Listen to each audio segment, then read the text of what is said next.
So let's dig into how the American social media echo chamber is created. So in my last post, I pointed out that I inadvertently discovered that in this open source project I was using, it was hiding people's posts who are more than 5 levels away from you. So you would just never be aware of anybody who was not following somebody who followed you. Now that sounds like a lot, but consider if you're a new user and nobody follows you yet, you can easily be hidden by the algorithm. And in other instances, posts are sorted by how close they are according to your social graph, how far away in follow distance they are from you. And the reason why this is so mind-blowing is that I would have never thought to sort content this way. I would have assumed, because this is the way I like it, that you would want to see content based on what the content was, and if it was popular, and if it was interesting, not based on if it was done or said by somebody who was close or near to you. That would only encourage an echo chamber. But seeing this sorting everywhere in this project made me think maybe they got this idea because the people who worked at this project came from American social media, because this doesn't seem like how TikTok's algorithm works. So then I looked it up, and Elon Musk actually open sourced some of his algorithm famously because he wanted to show transparency in how they sorted their feed, because he felt like it was unfair, so he wanted the world to see how it worked.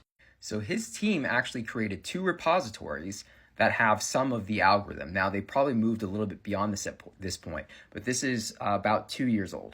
And the engineering team goes on to explain how they choose tweets. The interesting and telling part is that they're all social graph based. Network, social graph, follow graph, distance. This is how your feed gets built on American social media like X. And I can imagine that Facebook is not far off. And if you dig into the source code, that's also confirmed. So here they've laid it out. They have 50% in-network and 50% out-of-network. So the in-network would be just the people you follow, and the out-of-network would be the people that you don't follow. But the people that you don't follow are also ranked by the people you followed who you have engaged with. So the people who you followed, what have they liked? And finally, the only thing that doesn't seem to be based on the people who are directly followed by or who you are following are the people who have liked similar tweets to you and your interest groups. This is what they call embedding space.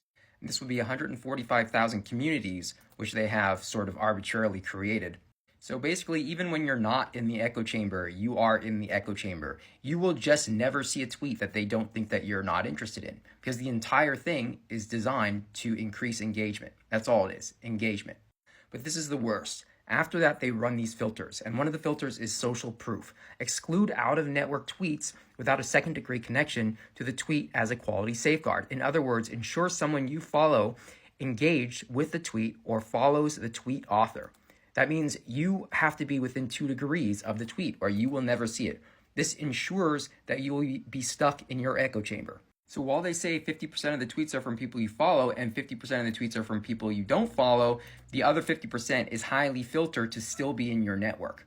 A company called Platformer reported that Twitter has a rotating list of noteworthy users, including Mr. Beast, the Daily Wire founder Ben Shapiro, and of course Elon Musk himself has his own special key.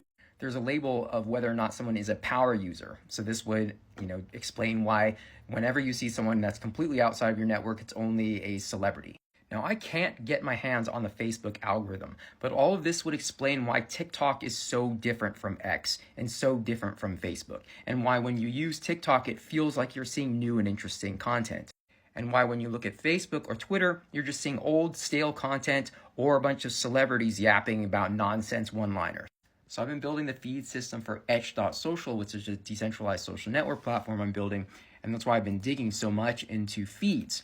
And in this open source project that I started with, I found this line about hiding people who are not within 5 of your social graph, and then a bunch of other code about don't show people according to their rank and how far away from you they are in the social graph.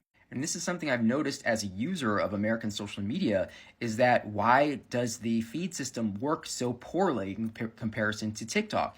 And when I finally saw these lines, I realized it's because of this idea of weighting it based on social graph. So this seemingly harmless one-liner, a couple liners about filtering based on social graph made me realize this is basically the root of our entire echo chamber. And this is probably why this Chinese app came along and disrupted it all, because it just from the ground up didn't use this old dated idea of this social graph. And I don't blame the developer who wrote this code because he probably just learned it from wherever he worked. And he's probably just inherited this, like those monkeys who learn not to climb up a ladder because they're going to get hit. And then eventually they aren't going to get hit anymore. So that the next generation keeps not climbing up the ladder, even though they are not going to get hit anymore. I don't know if you've seen that experiment. But the point is, this has just been a tradition, an American tradition that has been screwing our social media. I mean, if you want to get really conspiracy theory about it, you could say that this was obviously a plot to keep us divided and in our little social bubbles, so that when we use Facebook and X and whatever, we can never really communicate and get outside of our bubbles. Honestly, I think it was more likely a decision that was just made in Silicon Valley at some point, and then nobody questioned it. Everybody just assumed that's how you did feeds, and that's what would be the best way to do a feed. Instead of being content-based and merit-based, they said, well, all anybody's ever really going to care about is who's close to them, which is absurd when you think about it. And I think it's important to point out that this is still how American social media works. Even though I've seen some attempts on specifically like Instagram to show people things that are outside their comfort zone, it's still mostly just things that people you like have looked at, or things that they think that you're going to like. They don't do like TikTok does and say, here's some completely random thing. What do you think about this? And X goes so far as to say that even if it's completely random, it's never going to be outside of a friend of a friend.